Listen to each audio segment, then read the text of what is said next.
Bonjour à tous, nous sommes dans la vallée du Doubs, tout près de la frontière suisse. Elle est de l'autre côté de la rivière du Doubs et nous allons faire une randonnée, la randonnée des échelles de la mort. Pour ça, c'est Patrick qui va nous accompagner. Bonjour Patrick. Bonjour Aude. Je reste un petit peu loin pour le 1 mètre de distance.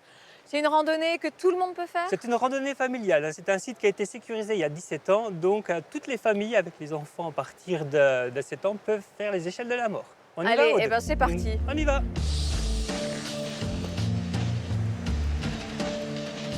Donc là, on est sur les pas des contrebandiers. C'est un sentier qui est historique. En fait, les gens du plateau se rendaient plusieurs fois en Suisse pour aller chercher les produits de première nécessité. C'est ce qu'on appelle la bricotte.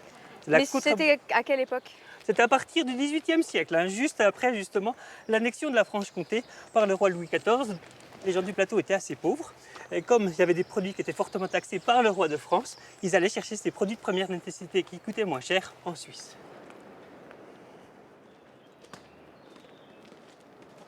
Je vois sur le côté là, ça c'est Patrick, une ancienne... Ouais, on s'est amusé à faire une petite reproduction. Avant, jadis, les échelles étaient faites de simples barreaux de bois. Puis surtout, elles n'étaient pas fixées au niveau de la paroi. Les contrebandiers, justement, les positionnaient pour passer. Et une fois qu'ils avaient passé, ils les jetaient. Et comme ça, elles étaient camouflées dans les broussailles. Je regarde pas en bas, comme dirait l'autre. Voilà.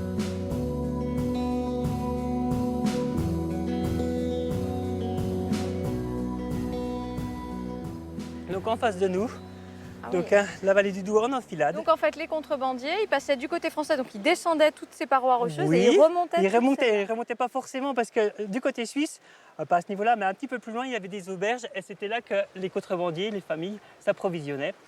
Patrick, il y a une vraie volonté aujourd'hui du territoire de développer la randonnée, les activités nature dans ce très bel écrin. Oui, justement sur le secteur, on a environ 600 km de tout niveau, donc ça va du niveau familial au niveau plus sportif.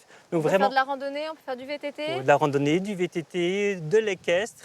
Et puis aussi après, La de la Via Ferrata. On va appeler Guillaume, Guillaume. puis on va essayer d'aller faire de la Via Ferrata. Je vous promets rien, mais je vais tenter le coup. Bon courage. Merci beaucoup.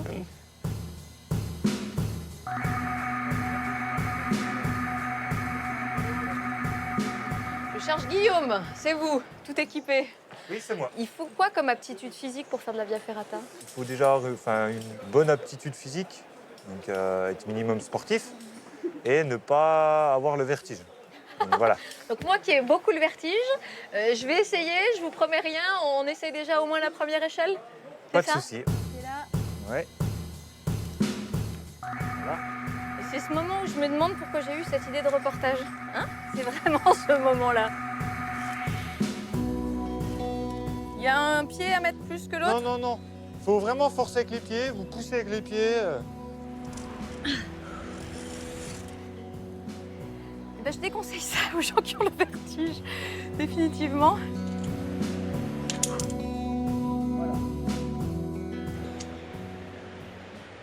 Guillaume, on est sur une des plus belles Via Ferrata de France ici.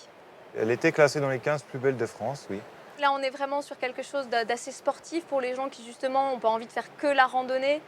Alors là, on se situe entre l'acrobranche et l'escalade. C'est entre les deux. C'est partie sur falaise avec les mousquetons style acrobranche.